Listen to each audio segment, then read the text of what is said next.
Good morning, everyone. Glad to connect with all of you on this pleasant and wonderful Saturday to discuss estate planning. I appreciate the efforts of Mr. Sunil Kawariya and his team at Right Horizons in organizing this talk.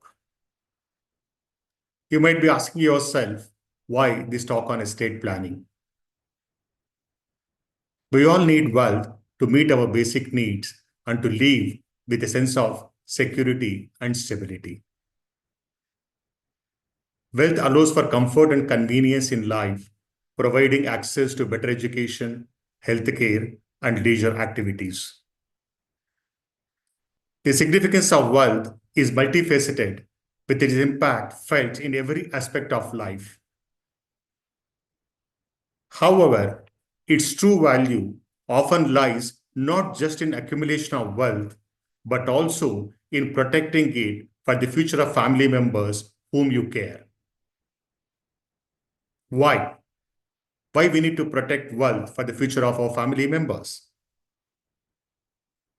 Risk is an integral part of our lives. We do anticipate some risks and have a risk management plan. Seldom the risk of death passes through our thoughts as we fear death, or we believe talking of death is inauspicious. Bhagavad Gita says, Jatasya Maranam Dhruvam. Simply means death is certain for the born. Sadhguru Jaggi Vasudev, in his book, The Death Inside Story, writes about overcoming the fear of death, accepting its inevitability, and prepare for good death. One of the crucial preparation we need to have in preparing for good death is to secure the future of family members by having a plan for the seamless inheritance of one's assets. For generations, many families have faced difficulties and disputes in the inheritance of assets because of lack of estate planning. Even the epic Ramayana and Mahabharata also in a way is about inheritance. Every family encounters such situations upon the death of a member. It is a family that a person loved and cared most bears the consequences of not having a plan for the inheritance of assets. So it is obvious that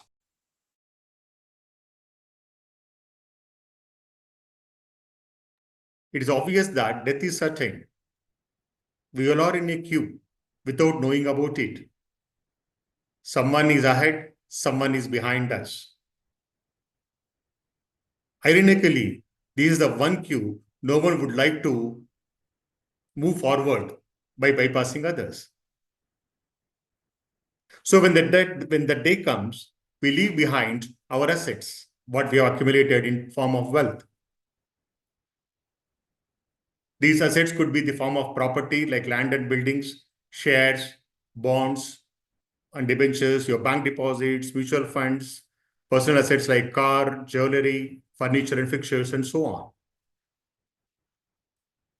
So we not only leave these assets, we also leave complexities and difficulties for the family members by not having a plan, which is evident from the fact that nearly 1 lakh crore of rupees is lying unclaimed in the Indian financial services sector, which includes banks, mutual funds, depositories, provident funds, and so on, insurance, and so on. 1 lakh crore of money is lying unclaimed. When I keep discussing with most of my clients, often we understand that there are various reasons for this unclaimed amount. One reason is that the earning members are not interested to share all their investments and other assets with the family members. They keep all this information for themselves. So when they leave this world, the family members are clueless about the accounts the person has held. They don't know where to go and to whom to approach in claiming it. This is one of the reasons. I have also come across other reasons where the family members, especially spouse, wife, is not interested to know about all this wealth and wealth management. And seldom parents would like to disclose all their wealth with the children. So on the death of the earning member, neither wife nor children are aware about the wealth held by this person. Another fact, if you look into it, nearly 66% of all cases in judicial system are property-related litigations. And these litigations primarily are with the siblings or family members, not with the neighbors. And the primary reason is lack of estate planning, what we call intestate. A person has left this world without having any plan for the inheritance, what we call intestate. So when a person dies intestate, now the question arises, who will have a right to inherit the assets of the deceased person, and how do they get the rights of inheritance? So no one thinks about these 2 points or 2 questions living behind these assets. When I ask this question to the audiences during my presentations, always I receive mixed response from this audience. When I ask who will have a rights of inheritance, someone says wife and children, someone says wife and parents, wife and children, in different combinations. I am sure everyone participating here will have these mixed responses. So one of the objectives of this webinar is to know very clearly when a person dies without any planning for inheritance, who will have a rights to inherit his assets. And next question is, how do they inherit it? How do they get the title over these assets? These are the 2 questions we address in the next few minutes. I am sure you are with me and you need these topics to understand. So the first question is, who will have a right of inheritance? So there are 2 ways to decide the rights of inheritance. One is intestate, other is testament. So when we say intestate, a person has died without any planning for inheritance. In such case, the law will take over and the law will decide who are all the legal heirs of the deceased person, what are their rights in the inheritance. Second option is testament. Means you decide about the rights of inheritance. You have a plan about the inheritance. These are the only 2 options, either testament or intestate. Either you decide or allow the law or leave to the law to decide. These are only 2 options. And it is mandatory to check one box. And default option is intestate. This box is already checked, default, intestate. That means the law will take over and decide the inheritance of your assets. If you wish to uncheck this box of intestate, then you need to have a plan, what we call testament. These are the only 2 options. Since the default option is intestate, let us take some time to understand what the law says. What are the provisions of the law when it comes to the inheritance when a person dies intestate? So in India, we have 3 different laws that governs the intestate succession. These are known as succession laws. These laws include Hindu Succession Act 1956, Indian Succession Act 1925, and Muslim Personal Law. So Hindu Succession Act 1956 applies to intestate succession of Hindus, Buddhists, Sikh, and Jains. When I use the word Hindu, always by default, it includes Buddhist, Sikh, and Jains. And Indian Succession Act applies to Indian Christians and to the couple who belong to different religions, inter-religion marriage. So succession of the couple who belong to different religion, Indian Succession Act will apply. And we have Muslim personal law that applies to Muslims. So depending upon the religion of the person, we need to identify the laws that are applicable to them. Let's start with Hindu Succession Act 1956, what it says when it comes to the inheritance of the assets of the person who died intestate. Again, this Hindu Succession Act has made a separate provisions for the intestate succession of male and female. So let us see who are the legal heirs of Hindu male having rights of inheritance. So the legal heirs of Hindu male are classified into three categories. They are class 1, class 2, and residual, means other than class 1 and class 2. So the first right of inheritance will pass on to class 1 legal heirs. In the absence of any class 1 legal heir, then only it will pass on to class 2 legal heirs. In the absence of any class 1 or class 2 legal heirs, then it pass on to residuals, other relatives. So let us see now, who are all the class 1 legal heirs who have rights of inheritance. The first right goes to class 1 legal heirs. The class 1 legal heirs of Hindu male includes his mother, wife, son, and daughter. That is mother, wife, and children. Son or daughter, no difference.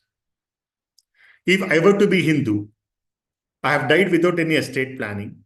I left behind my parents, both father and mother, wife, and a son and daughter. So as per the succession law, my father is not a class 1 legal heir. It is only my mother, wife, son, and daughter. That means there are 4 legal heirs. All these 4 legal heirs will have equal right of inheritance on my assets. Each one of them will get 1/4. If I leave behind more than a son and daughter, assuming 6 class 1 legal heirs, each one will get 1/6 of my assets. So what is the issue here? The assets will pass on to the person to whom you are not intended to. Say, for example, my father is financially dependent on me to lead his comfortable life. But in the absence of any planning for inheritance, he doesn't have any right to make a claim on my assets. My wife is financially dependent on me, whereas my children are not financially dependent. My mother is not financially dependent. But my wife has to share all my estate or assets along with my mother and children. This does not give that kind of financial security and stability. Or I can take an example. My wife is a spendthrift. She doesn't know how to manage the assets or wealth. So I want to protect this wealth. So I need to make a separate arrangement for the protection of my wealth than simply passing on to wife. Or children could be spendthrift. They don't have any discipline in managing their assets or wealth. We would like to protect than simply passing on by law of inheritance. So these are the issues we have when person dies intestate. So the first rights of inheritance will pass on to mother, wife, son, and daughter. If any son or daughter has predeceased, their legal heirs will inherit the share of such predeceased son or daughter. If there are no class 1 legal heirs, then the rights of inheritance will pass on to father of a Hindu male. If father is not alive, then brothers and sisters. It's so on, it goes on. So you see now how complicated it becomes in the inheritance. So the first challenge is to establish who are all the legal heirs, which we'll discuss going forward. Similarly, when a Hindu female dies, the assets of such female will pass on to legal heirs depending upon the source of acquisition of assets by the Hindu female. The assets held by Hindu female could be a self-acquired assets, or it could be inheritance from husband or father-in-law, or it could be inheritance from parents. Any self-acquired assets of Hindu female, either before or after marriage, the first right will pass on to husband and children. Right? If husband and children are not alive, then it passes on to the legal heirs of the husband, as if it is the assets of the husband. If there are no husband and children, there are no legal heirs of the husband, then only it will pass on to the parents. For example, Hindu female is not married, she has assets. So husband and legal heirs does not arise because she is not married. So in such case, it will pass on to parents. I have come across in many cases where Hindu female is married, but parents are financially dependent on her. In such case, if she doesn't have a appropriate plan for the inheritance, providing some security to parents, they are dependent on someone. They don't have that kind of financial stability and security. So it is imperative for every Hindu female who is supporting financially her parents to have a plan for the inheritance. The second source of estate of Hindu female is which she has inherited from her husband or father-in-law on their death. All these assets will pass on to legal heads of the husband, as if these are the assets of the husband. Then the third category is where Hindu female inherited assets from parents. On the death of the parents, she has inherited. We discussed it earlier. Okay, even daughter has a right. She is a class 1 legal heir. On the death of father, she has inherited her assets. Those assets will pass on to children, not to the husband. You see the difference in self-acquired assets and inheritance from parents. Self-acquired assets of Hindu female, husband and children will have a right. Whereas the assets inherited from parents by Hindu female, husband does not have a right. It goes only to children. If children are not there, in the absence of children, even though husband is alive, it does not go to him. It goes to legal heads of the parents because she got it from the parents. So these are the key differences when it comes to the inheritance. Often we come across the public or general people are not aware about these laws. They have their own assumptions, okay, and which gives scope for the disagreements and disputes. So these are the important points when it comes to the succession of the assets held by Hindu male or Hindu female when such person dies intestate, that is without any planning for inheritance. I am sure I made it clear in simple way. So another important point we have to understand is that when a Hindu male or female have converted into another religion and they cease to be a Hindu, their children or descendants are disqualified from inheriting the property of any of their Hindu relatives, unless such children or descendants are Hindus at the time when the succession opens. We come across a lot of disputes in the recent times in the society about this provision. So these are the few important points I thought I'll share with you when it comes to the intestate succession of the assets or estate held by the Hindu. So now we move on to the Indian Succession Act, which applies to Christians and also to the couple who belong to different religions. Unlike Hindu Succession Act, there are no class 1 legal heirs. It all depends upon the legal heirs that are left behind. And there is no difference like Hindu male or female. The Hindu Succession Act is common for the assets left behind by both male and female. The provisions are same. There are no different provisions here when it comes to the Indian Succession Act.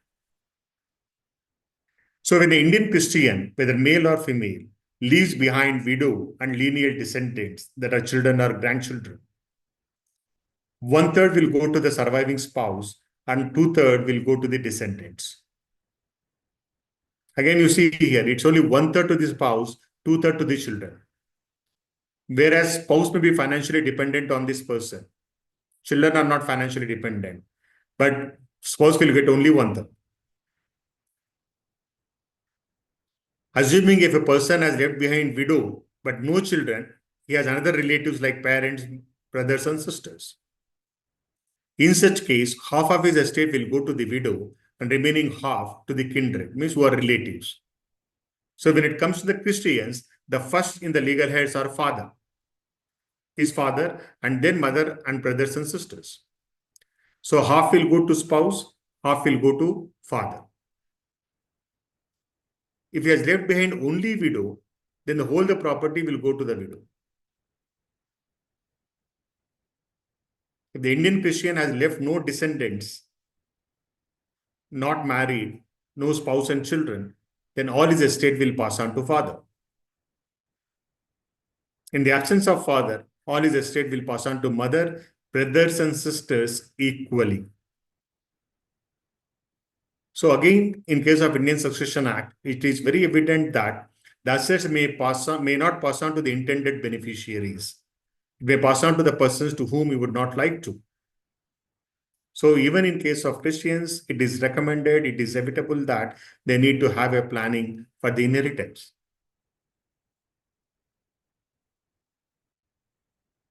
And the other category we have is Parsis. So when a Parsi dies intestate, widow and children will get one share each. If he has left behind parents, widow and children will get one share each, and parents will get half share each.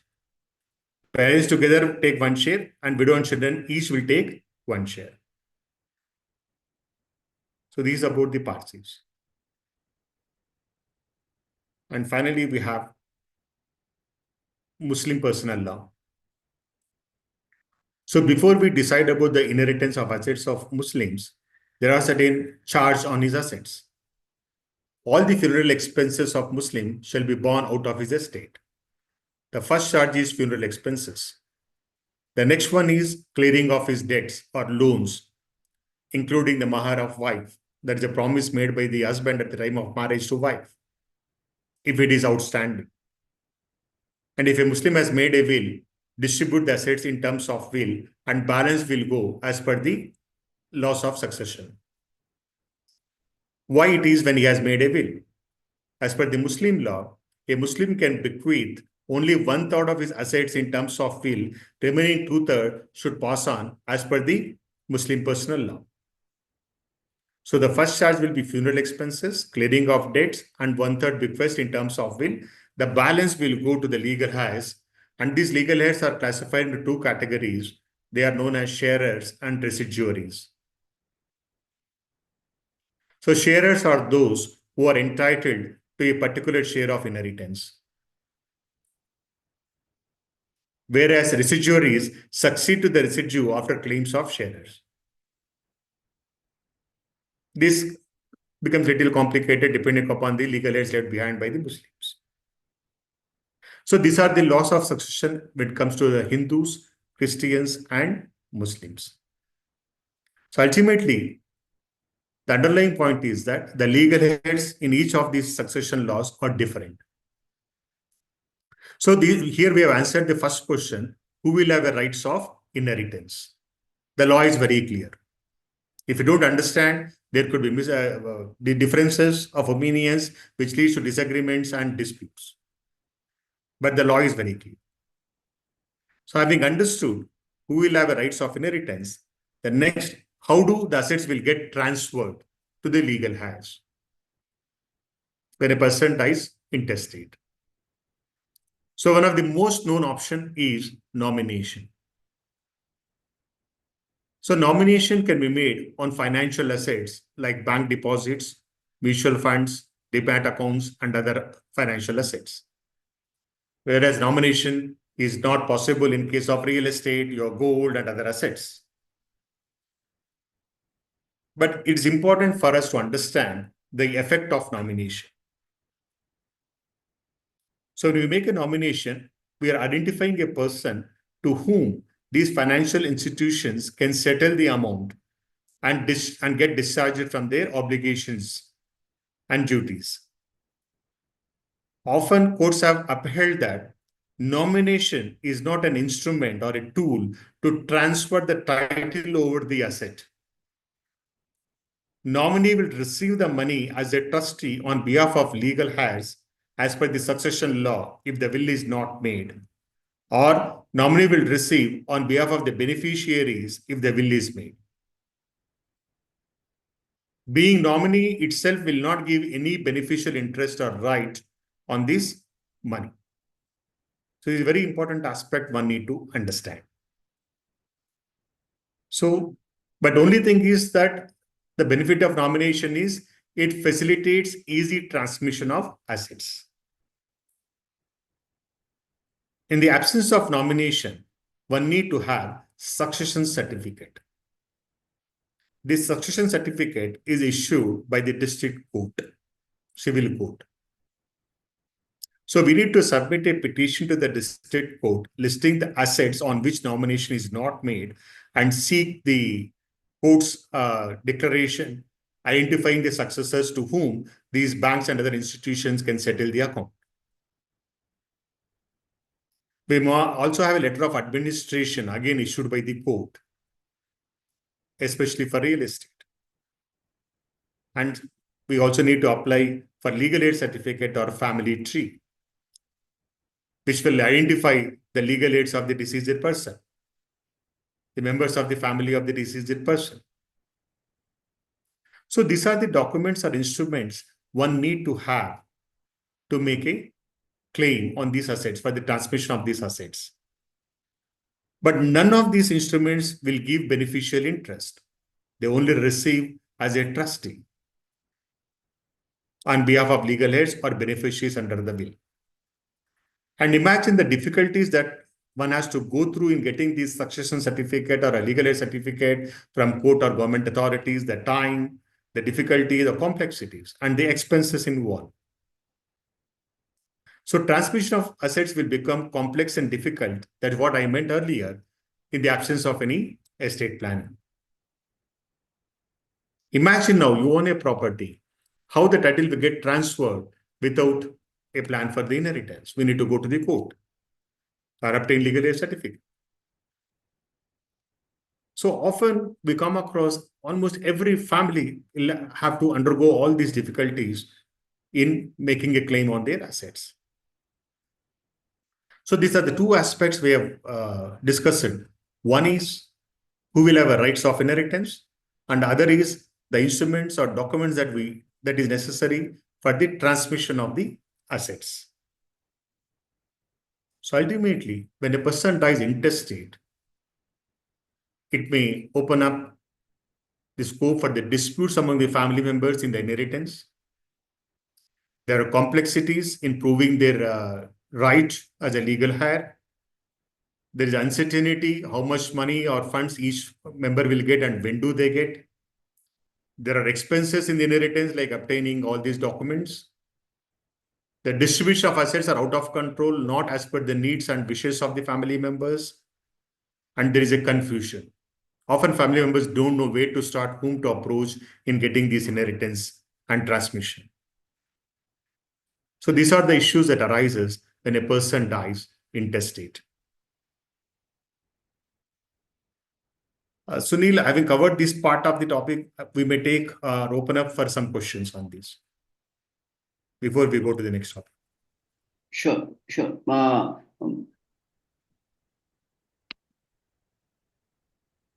Yeah, I think one of the questions which came, what is the importance of nominee with reference to transfer of movable and immovable property?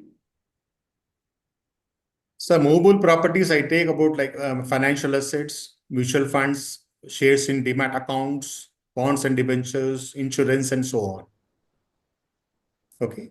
So nomination is allowed on those assets which are held by the another party. These are all the banks and AMCs and other parties. Your assets are with some other person. So during your lifetime, you identify a person to whom these entities can pay your money and discharge from their obligations. Whereas nomination is not allowed on your real estate. There is no provision to make nomination on real estate. The title can be transferred only by executing a will. Similarly, there is no provision to make a nomination on your automobile like car and scooter. You need to make a will. There is no provision to make a nomination on other assets like jewelry, gold, silver, your furniture, fixtures, expensive gadgets. You need to have a will to transfer the title and benefits. Even though nomination can be made on financial assets, like I said, nominee does not have any beneficial right on this money. He is only a trustee to receive money on behalf of legal heirs. Yeah. Right? So part on the same question, technically, which means nominee cannot withdraw the funds from the bank or deposits or mutual fund assets. Technically, he is just a trustee. He cannot own the assets. Now, transmission can happen to the account of the nominee, but he doesn't have complete right and control over these assets as a nominee. Yeah. Okay? So he can withdraw, but he'll not have a right. So technically, Correct. Yeah. And the other legal aids can question it and dispute it. Correct. Yeah. They can make a claim on this money. Yeah, next question comes like if a nominee or a legal heir is a overseas citizen, because most of people we have seen the way nowadays people are traveling and moving abroad. So I think that become very critical. Is there how things work in terms of the overall rule perspective of say NRI. Sir, whether nominee is NRI or resident Indian, that is not a fact, that is not the factor considered in transmission of the assets to his account. Okay. See, let us say I'm an NRI, my father has made me nominee all his financial assets, and I need to have an NRO account in India. So when the inheritance arises, as a nominee, all these funds can be transferred to my NRO account. Okay. Now, next question is repatriation, where the FEMA applies. Or these investments can be managed in India itself as a geographical diversification. But the fact is that in the resident where this person is staying, in the country where the person is a resident as a taxpayer, so there for him the compliance arises to disclose about this inheritance and pay taxes that are applicable in the respective countries. But as far as transmission is concerned, it will happen seamlessly whether he is a resident or a non-resident. Yeah, so I think that's a very important part because many of the countries have a tax on the inheritance properties. Correct, correct. So, see, to some extent, we can save the taxes. We always say death and taxes are unavoidable, discerning. We cannot avoid. Both death and taxes together, we cannot avoid. Yeah, Right, that's sir. one. There are two more questions. Yeah. So, in case of a female, for example, if there are inherited assets, so they have to keep a record of the assets, like which all properties are inherited as a separately, or what is the rule? Means how it should be worked. Record for whom is a question. Okay. Let us say upon my demise, my wife will inherit all my assets, being a class 1 legal heir. All financial assets will get transferred to her account, not by cash. There is a record already from where these funds have come to her account. Isn't it? Yeah. So absolutely no issue there. In case of real estate, whether I've made a will or without a will, there is a family tree, which is a record. So record is only to prove your title, that's all.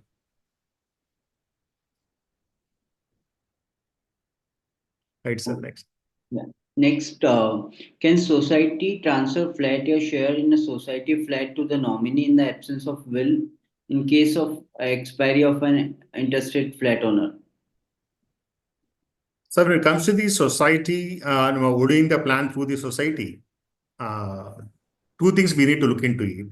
One is membership with the society, other is ownership of the property. These two are different. Okay. So when you talk about nomination with the society, it is only pertaining to the membership of the society, not the ownership.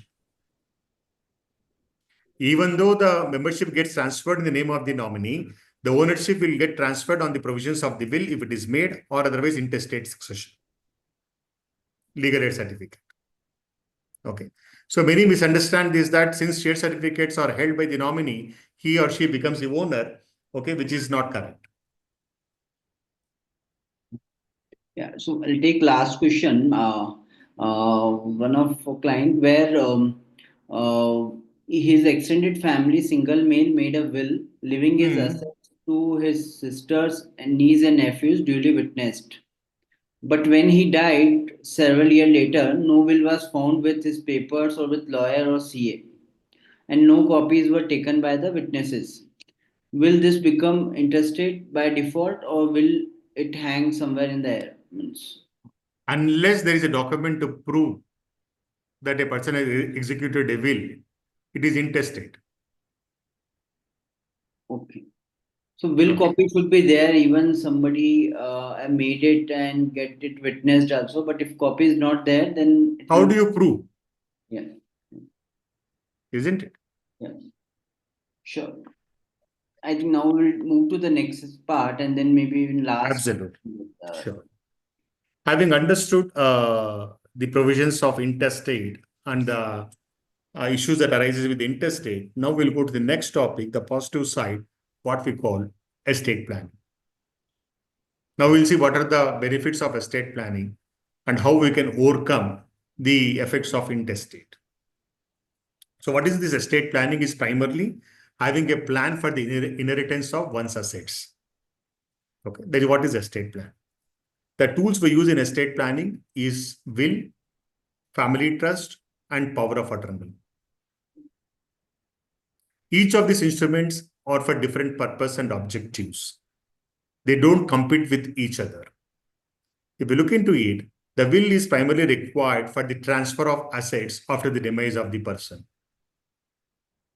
Whereas we need a trust for the protection of property and provide the benefits of this property to the family members or legal heirs.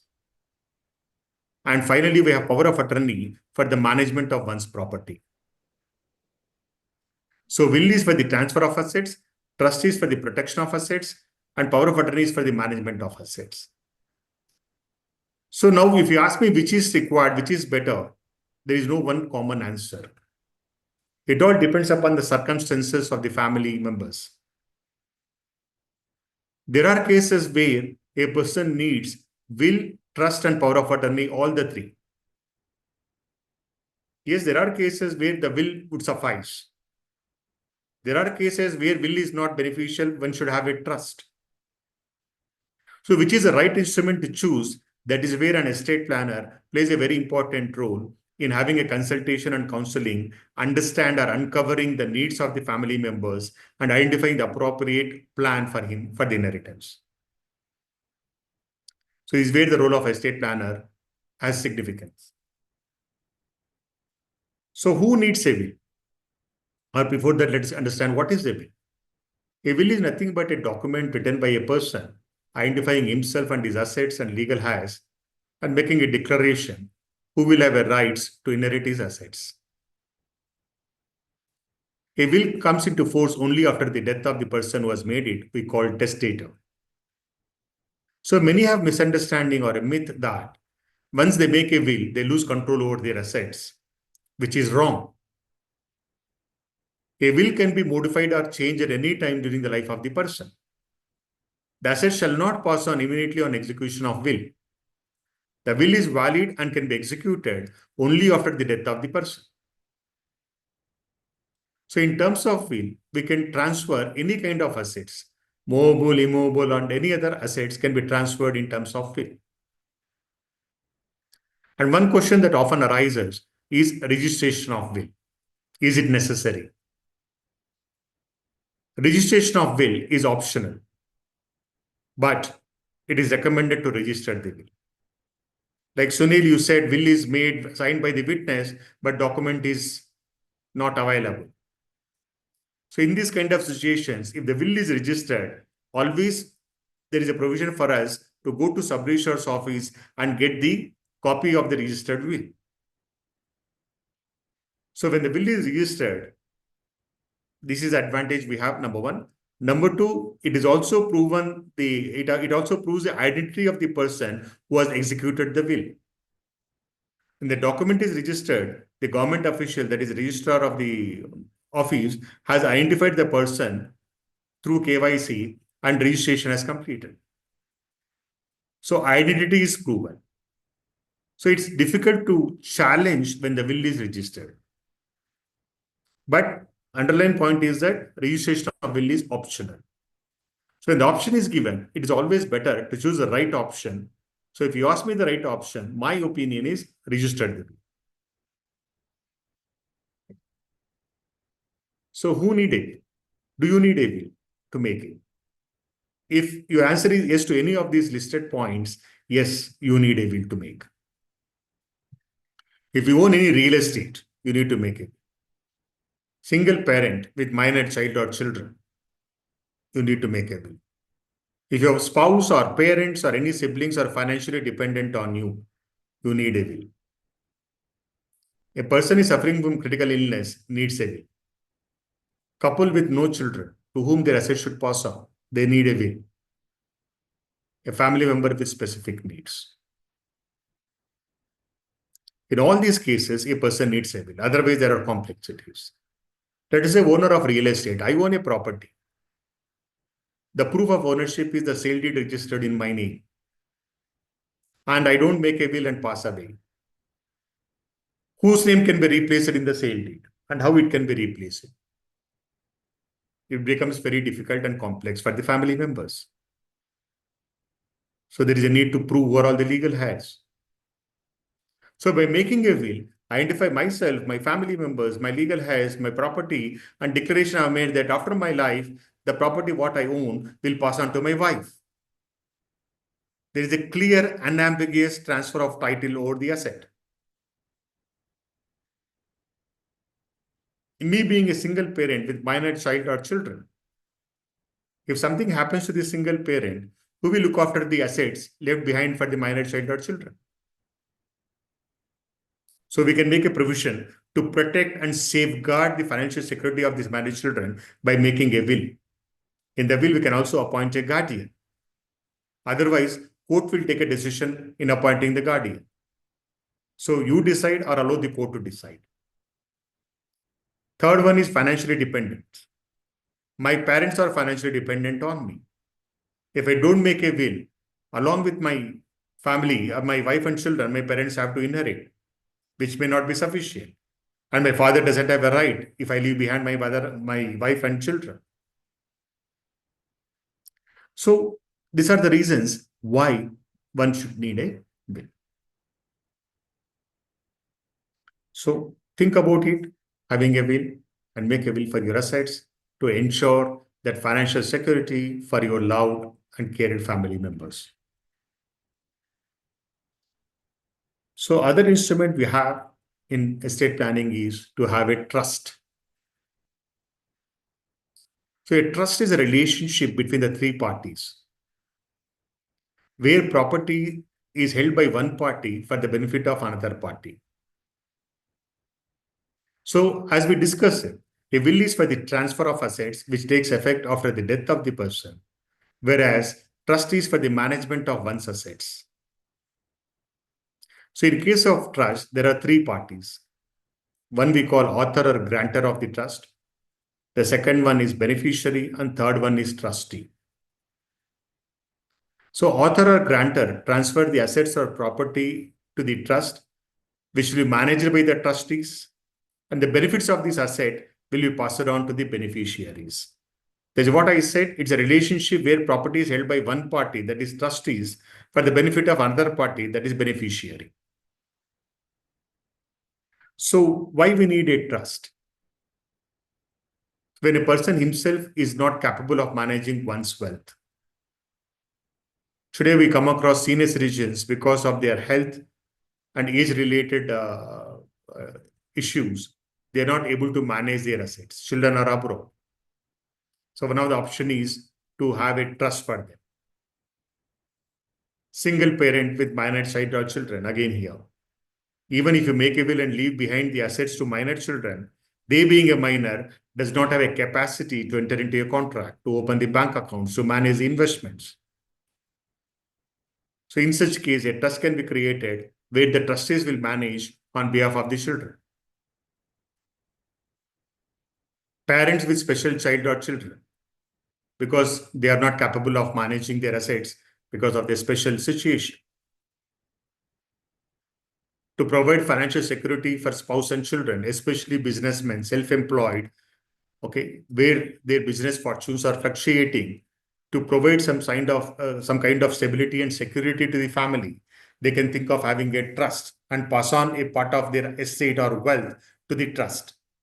To that extent, the ring fencing, that the financial security is ring fencing. You can also talk about financial security for married daughter. We don't know how the marriage will work on after a few years, 3, 5 years or so on. So instead of giving all the wealth that is kept aside for the daughter after the marriage, better to create a trust and pass on this to the trust so the daughter will have a financial security. It can also be preservation of wealth. And those who are having a business like partnership firm and private company businesses, we can also create a trust as a part of business succession plan. So these are the various purposes for which a trust can be created. So if you look into it, the objectives of will and trust are totally different. Okay. They don't compete with each other. In fact, they complement with each other. And finally, we have power of attorney. Most of you are aware about this power of attorney. Attorney is a person who represents another person, and you give certain powers to this attorney. These powers are to do certain acts which you could have done lawfully. So this power of attorney will be useful when a person is incapacitated to manage his assets during his lifetime. Because the will come into force only after the demise of the person. But there could be need to manage one's assets during one's life. Then power of attorney is one of the options. We can also give a power of attorney to manage one's health. And this legally we call it as a living will, which is a new concept now. A living will is a legal document that specifies the desired medical care an individual wishes to have if they lose the ability to communicate about their healthcare decisions. So when it comes to the estate planning, we look at will for the transfer of assets, trust for the protection of assets, power of attorney for the management of assets, and living will for the management of one's health. All this creates a strong security for the family members and oneself. So if you look at the difference now, when a person has testament or intestate. So when a person has a planning for the inheritance, it allows effortless asset transfer to the family members. The inheritance will be as per your choice, and there are minimum legal hassles or no legal hassles. Important is there is a quick inheritance. There is no need to gain documents, produce certain documents, and avoids or minimizes the disputes. These are the benefits we have when a person has planning for the inheritance, what we call testament. On the other hand, when a person dies intestate without plan for inheritance, there are difficulties in the inheritance which we have understood now in identifying who have a right of inheritance and how do they get the right to inherit. So inheritance will be as per the law, not as per your choice. There are legal hassles in getting all these documents like legal aid certificate, family tree, succession certificate, and so on, which delays the inheritance unless we have all these documents, and there's a potential for the conflicts among the family members. So these are the key differences between testament and intestate. So despite these common misconceptions surrounding estate planning, it is an essential process that protects your assets, ensures a smooth distribution of wealth, and secures the financial future of your loved ones. You all have a financial planning. This financial planning will help you to meet your needs and goals in your life. So estate planning is one of the components of financial planning. Your financial planning is incomplete without estate planning. In fact, your financial planning ends with the estate planning. Like I said earlier, wealth creation is important, and it's equally important to have a plan for the inheritance of this wealth.